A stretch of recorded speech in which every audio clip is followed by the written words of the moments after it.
네, 보신 것처럼 어제 중국 지린성에서 발생한 버스 추락 사고로 지금까지 10명의 한국인이 사망했는데요. 사고 사망자들의 사연이 전해지면서 안타까움을 더하고 있습니다. 한편 한강에서는 15년 만에 조류 경보가 발령되고 있는데요. 네, 이 시간에는 중국 지린성 버스 추락 사고로 분석해보고 또 심해지고 있는 녹조 현상의 원인과 대책을 고민해보겠습니다. 최영일 시사평론가, 정빈나 사회부 기자 나와주셨습니다. 안녕하십니까? 안녕하세요. 어서 오십시오. 자, 버스에 타고 있던 사람들이 이제 연수를 갔던 공무원들이었는데 이들의 안타까운 사연들이 좀 속속 전해지고 있다고요? 네, 해외 연수 과정에서 이런 사고가 발생한 것 자체도 안타깝지만요. 무엇보다 개개인 공무원 개개인들의 사연이 알려지면서 주변을 더 안타깝게 하고 있습니다. 이번 사고를 당한 지방 공무원들은 행정자치부 소속 지방행정연수원이 운영하는 중견 리더 과정 교육생들이었습니다. 이 연수는 매년 전국 지방자치단체 소속 5급 지방직 공무원 가운데 150명 정도를 선발해서 교육하는 9개월짜리 합숙 프로그램입니다. 특히 연수생 대부분이 30년 동안 공직 생활을 하다가 늦가기 이제 승진을 한 공무원들이었는데요. 구체적으로 이제 개개인의 사연을 들여다보면요. 공직 생활 33년 만에 5급으로 승진한 고양시 한 사무관은 시가 올해 인구 100만 명을 돌파하면서 교육 파견을 할 수 있게 되면서 발탁한 첫 장기 교육 대상자였습니다. 무엇보다 이제 보름 전에 딸이 이제 결혼까지 하면서 집안에 경사가 났는데요. 사고 소식을 들은 부인은 이제 슬픔에 잠겨서 실신을 하기도 했다고 합니다. 네. 그리고 또 다른 희생자인 광주시의 한 사무관은요. 올해 초 5급으로 승진했다고 합니다. 특히 이게 일반 행정직보다 지방 공업직 같은 경우에는 승진이 어려워서 사실 마음고생이 많았는데 꿈을 이룬 지 불과 몇 달 만에 변을 당한 게 된 겁니다. 이 밖에 부산시 한 사무관의 경우도 청백리 봉사상을 받을 정도로 청렴하게 공직 생활을 하다가 지난해 승진해서 이번 교육에 참여했다가 사고를 당하는 등 이런 안타까운 사연이 계속 알려지고 있습니다. 네, 이런 사연을 들어보니까 더욱더 안타까운 것 같은데 네. 평론가님께서는 어제 사고 어떻게 보셨습니까? 그러니까 이게 우리가 재난, 참사, 사고 이런 것을 겪을 때마다 주로 숫자로 표현하지 않습니까? 메르스가 장기화되면서 우리가 제로, 오늘 아침에 확진자 1명 추가 이렇게 숫자로 자꾸 이제 따지다 보니까 그 사람들의 존엄성을 우리가 잊고 사는데요. 지금 보시면은 정말 강직하고 청렴하게 밑바닥 공무원으로 시작을 하셔서 평생 봉사하시다가 그 꿈이라고 하는 것이 사무관을 달고 정년퇴직하는 것이거든요. 9급으로 들어가신 분, 7급으로 들어가신 분, 6급 별정직으로 들어가신 분들 정말 고생 많이 하시다가 5급 사무관의 꿈을 이루고 정말 9개월 장기 합숙이면 굉장히 큰 특혜거든요. 그래서 이런 좋은 교육 프로그램에서 이번에 간 여행도 그 과정 중에 중견 리더 과정 중에 역사 탐방 코너가 있어요. 그렇게 해서 이제 150분이 가신 건데 지금 9명의 공무원을 포함해서 우리 국민 10분이 돌아가셨고 16명 부상자 중에 5명이 중태로 알려져 있지 않습니까? 중국 공안의 통제 때문에 우리 지금 영사하고 다 가 있는데 그 부상자 접촉을 초기부터 차단당하고 있었습니다. 이런 문제에서 오늘 신속 대응팀 급하라고 뉴스에 나왔습니다만 신속 대응이라고 보기에도 24시간이 지나가는 상황이고요. 급하라고 하기에는 이미 우리 사상자가 다 발생했는 상황이기 때문에 이게 남은 문제는요. 이분들을 정말 잘 수습하고 부상자분들 모셔오고 치료해서 정말 이후에 억울함이 더 이상 발생하지 않도록 우리가 해외에서 발생한 사건이지만 국민 보호에 최선을 다하는 국가의 모습을 특히 공무원이지 않습니까? 그 모습을 꼭 보여주기를 부탁을 드립니다. 네, 말씀하신 대로 초기에 구조가 늦었고 또 중국 공안이 계속 통제에 나서면서 더 어려움을 주고 있는 것 같습니다. 게다가 이 사고가 발생하고 몇 시간이 지난 뒤에야 피해자 가족들에게 연락이 닿았다고요. 네, 이게 당국은 사고가 발생한 지 4시간 만에 가족들에게 연락을 했다고 이렇게 공식적으로 밝혔는데요. 사실 물론 가족들의 연락처를 파악하거나 이런 실무적인 시간이 걸리긴 하지만요. 상식적으로 중국이 먼 나라가 아니니까 4시간이 걸렸다는 것 자체가 좀 상식적으로 납득이 안 가는 부분입니다. 특히 여기에는 이제 중국 정부가 아까 말씀하신 것처럼 적극적으로 협조하지 않기 때문이라는 지적이 나오고 있는데요. 실제로 사고가 발생한 뒤에 구조 차량이 1시간 뒤에나 도착을 해가지고 구조를 했다고 합니다. 여기다가 그 동료 공무원들은 사고가 난 직후에 현장에 가려고 했지만 그 공안 당국도 공안 경찰들이 차단을 해가지고 너가 가지 못했다 이런 증언도 나오고 있고요. 심지어는 부상자들과의 대화도 막고 있다. 뭐 이런 증언이 계속 나오고 있는 상황입니다. 그래서 정종섭 행자부 장관이 사과까지 했지만 네. 또 피해 가족들은 그 대책본부의 늑장 대응에 분통을 터뜨리는 상황 같습니다. 그렇죠. 저희가 이 지난해 세월호 참사 때도 그렇고요. 이제 사과는 필요하지만 지금 오늘 이 시간 시점에서 만약에 부상자 가족이나 혹은 희생자 유가족들이 계시다면은 지금 정부의 사과가 중요하겠습니까? 현지에 가서 가족을 수습하는 게 가장 네네. 우선이거든요. 그러면 지금 오늘 발표된 것도 가족들이 원하는 모든 조치를 지원하겠다 이렇게 이야기는 했어요. 근데 그것이 빨리 이루어져야 되는데 지금 이 아까 정 기자님 말씀하셨지만 약간 또 진위 공방이 있습니다. 뭐냐면 가족분들은 7시간이 지나서야 통보받았다. 그동안 뭘 한 겁니까? 이런 항변이 있는 거고요. 근데 이제 정부 측에서는 4시간 정도 걸렸다. 사실 확인에 시간이 좀 걸렸다. 또 3시간의 격차가 있잖아요. 이런 것도 나중에 진위 공방이 또 될 수 있거든요. 그래서 이런 부분을 좀 우선 우리가 메르스 때 나온 가장 중요한 교훈이 뭡니까? 투명한 정보 공개잖아요, 초기에. 네. 이 부분들을 좀 명확히 해주시고 지금 행정자치부가 이 주관이 돼서 행자부 차관이 인솔하는 신속대응팀이 가는 거거든요. 오전에 보도에서는 20명의 팀이 간다라고 나왔는데 오후에는 11명으로 바뀌어 있습니다. 그러니까 이제 인력이 좀 충분히 가서 충분히 대응했으면 좋겠고요. 무엇보다 정부의 모든 채널을 동원해서 중국 당국, 중국 공안하고 같이 움직여야 돼요. 이건 중국 영토 내에서 네. 벌어진 사고이기 때문에.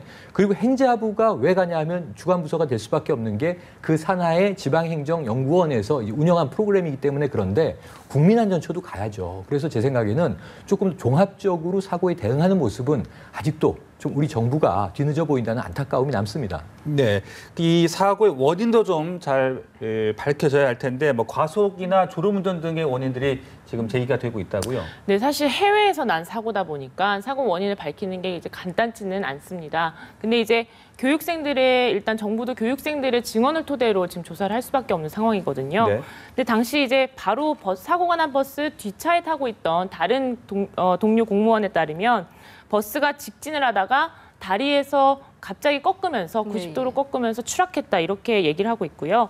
또 다른 교육생들은 버스가 과속으로 달리던 중 추락했다 이렇게 좀 증언이 좀 엇갈리는 상황입니다. 그렇다 보니까 정부는 일단 교육생들의 증언을 토대로 조사를 하는 한편 그다음에 사고 말씀하신 것처럼 운전자의 음주운전이나 졸음운전이나 이런 과실에 대해서도 수사를 하고 있습니다. 그런데 중국 공안이 좀 통제를 하고 있는 것 같아서 앞으로 네. 사고 수습이 잘 이루어질 수 있을지 궁금한데 중국 당국과 협조가 좀 잘 이루어지게 될까요? 잘 이루어져야죠. 이거는 뭐 중국과 우리가 관계가 나쁜 나라도 아니고요. 굉장히 이제 사이가 좋고 상호 교류가 돼 있고요. 전략적 동반자 관계가 있는데 이런 우리 국민들의 현지에서의 사고 이게 지금 무슨 분쟁 지역도 아니고 사고지 않습니까? 그렇다면은 지원을 안 받을 이유가 하나도 없다고 생각이 되거든요. 신속 대응팀이 국내에서 가는 분들은 또 이제 시간차가 있으니까 그렇다 하더라도 이미 현지에 파견돼 있는 우리 영사팀을 비롯해서 충분히 있는데 사실은 부상자 접근을 막고 있다는 건 너무 이상합니다. 왜냐하면 부상자들의 이제 안정을 위해서 의료진이 면회를 제한할 수는 있겠지만 공안이 통제하는 것은 아무 이유가 없는 거거든요. 지금 초기에 보면요. 중국이 저는 이런 의구심이 듭니다. 초기 대응이 늦었다는 대목에 대해서 뭔가 수습을 필요로 하는 게 아니냐라는 의구심이 드는데 우선 사고가 난 처음에 1시간 동안은 구조대가 오지 못했습니다. 그러다 보니까 현지 주민과 군인들이 이 부상자나 사상자를 막대기를 가지고 수습하는 과정들이 있었거든요. 네. 지금 이미 외신에는 그 이 희생자분을 그냥 이렇게 그냥 천으로 덮어놓은 사진들이 다 유포가 됐었고요. 이 과정에서 앞서간 차들은 돌려오는데 1시간의 시간이 걸렸고 1시간 후에야 중장비가 와서 강바닥에 추락한 이 거꾸로 추락한 버스를 끄집어냈다는 거거든요. 이런 과정에서 지금 사고 원인은 좀 천천히 밝혀줘도 됩니다. 과속이냐, 졸음운전이냐, 차체 결함이냐, 혹은 앞에서 오는 차를 피하다가 중심을 잃었다 이런 얘기도 있고요. 다양한데 이것은 기술적인 원인이 밝혀지면 되는데 무엇보다 유족과 부상자 가족들을 위해서 우리 돌아가신 분들과 부상자들을 우리 정부가 수습해서 통제하는 것이 아주 중요합니다. 그러려면은 중국 공안 당국의 협조가 반드시 필요하겠죠. 이 부분을 정부가 좀 오늘 내로 뚫어내야 하는 게 아니냐 이런 생각이 듭니다. 네, 모쪼록 사고 수습이 좀 빨리 잘 이루어지기를 기대를 해보겠습니다. 자, 다음 이슈 좀 넘어가 볼 텐데요. 이제 한강의 녹조 현상이 심각합니다. 이 정 기자도 직접 현장에 다녀왔죠. 지금 어느 정도나 심각한 겁니까? 네, 제가 어제 직접 이제 한강 하류 여러 군데를 이제 둘러보고 왔는데요. 이제 앞서 보신 것처럼 잠실대교에서 행주대교까지 한강 하류 모든 구간이 녹조로 뒤덮인 상태입니다. 서울시도 그래서 30일 날 처음으로 예보제를 이제 경보를 발령했는데요. 네. 이게 얼마나 심각한 것인지 이제 화면상으로 이제 바로 나타나진 않지만요. 제가 이 물을 떠왔는데요. 네. 한번 보시면 둘 다 이건 성산대교에서 떠온 물이고요. 예. 이것은 저기 안양천 합류부, 그러니까 한강이 만나는 지천 지점에서 떠온 겁니다. 둘 다 한강 하류 지점인데 이 녹색 층이 점점 두꺼워질수록 녹조 현상이 심한 건데요. 네. 이게 일단 한강 하류 전체가 이런 녹색의 물을 거의 띠고 있고요. 녹조가 심해지면 물속에 산소량이 부족해지다 보니까 사실 저도 어제 갔을 때 죽은 네. 물고기가 이렇게 둥둥 떠다니는 모습을 어렵지 않게 봤습니다. 그리고 시청자분들께는 전달되지 않지만요. 이게 냄새가 굉장히 심해서 제가 어제 한강변에 난 자전거 도로에 서 있었는데 네네. 거기까지 이제 악취가 올라올 정도로 굉장히 심한 상황입니다. 네. 이번 녹조가 좀 이례적인 이유가 몇 가지 있다던데 어떻습니까? 네, 말씀하신 것처럼 그러니까 녹조 자체는 새로운 상황은 예. 아닙니다만 이게 예년보다 올해 한 달 빨리 발생을 했고요. 또 한 가지 주목할 점은 한강 하류에서 먼저 시작이 됐다는 겁니다. 통상 이제 한강 상류에서 시작돼서 하류로 퍼지는데 올해는 거꾸로 하류에서 시작됐는데요. 이 전문가들은 이거를 가뭄을 일단 가장 큰 원인으로 꼽고 있거든요. 원래 하류에도 녹조 발생 요인이 많이 있긴 하지만 비가 많이 오고 바닷물 유입이 빨라지면서 그 유량이 많이 늘어나면서 이게 씻겨져 내려가거든요. 근데 올해는 이제 가뭄이다 보니까 물의 흐름이 정체를 하면서 씻겨져 내리지 않다 보니까 한 달 먼저 하류에서 먼저 발생을 하게 된 겁니다. 네. 자, 지금 제가 보기도 마치 녹색 물감을 풀어놓은 것처럼 이렇게 녹색을 띠고 있는 것을 알 수 있는데 가뭄 이외에 또 어떻게 원인이 된 건지 설명을 좀 해주시죠. 네, 녹조는 이제 녹조류나 남조류가 이렇게 번식을 많이 해서 녹색 물빛깔을 띠는 것을 말하는데요. 네. 물 속에 있는 플랑크톤도 이제 쉽게 말하면 성장하려면 영양 성분이 필요합니다. 근데 이 주된 영양 성분이 인이라고 하는 성분인데요. 이게 강으로 흘러나오는 하수처리장 방류수나 생활하수에 많이 있습니다. 이런 오염원들이 정화 처리가 되지 않고 그대로 흘러나오게 되면 결국엔 플랑크톤이 영양 성분을 많이 먹게 되고 그만큼 번식을 활발하게 하는 겁니다. 이렇게 지금 녹조 현상이 좀 심각해 보이는데 지난 2012년 상황 같은 경우는 이 녹조가 식수까지 위협을 하지 않았습니까? 맞습니다. 이렇게 퍼지지 않도록 좀 대응책을 마련해야 할 것 같은데요. 대응책이 없다는 게 가장 심각한 문제입니다. 녹조는요. 여기에 대해서 황토를 뿌리는 게 좋다. 근데 황토를 뿌리면요. 녹조를 침전시킬 수 있는 반면에 황토 자체가 수질을 또 오염시킨다고 합니다. 그리고 이제 굉장히 천문학적인 이제 예산, 돈이 들어가는 거죠. 그 돈을 들여서 저 녹조를 걷어내기 위한 노력을 하는 것에 대비해서 녹조 자체를 완전히 없앨 수가 없거든요. 이것은 이 수중에 아까 말씀하신 대로 플랭크톤이 자생적으로 증식하는 증폭 현상이기 때문에 인과의 이제 결합 관계도 있고요. 그래서 산소가 줄어들고 또 하나 이제 중요한 문제를 지적드리면 이 물 속에서 이 독성이 자라나게 됩니다. 그렇기 때문에 이제 미생물들이 더 죽어나가고 먹이사슬의 교란을 일으키는 거거든요. 말씀하신 대로 2012년은 이게 상류까지도 올라오는 현상이 벌어졌는데요. 다행히 전문가들은 올해는 상류로 거슬러 올라갈 가능성은 낮다.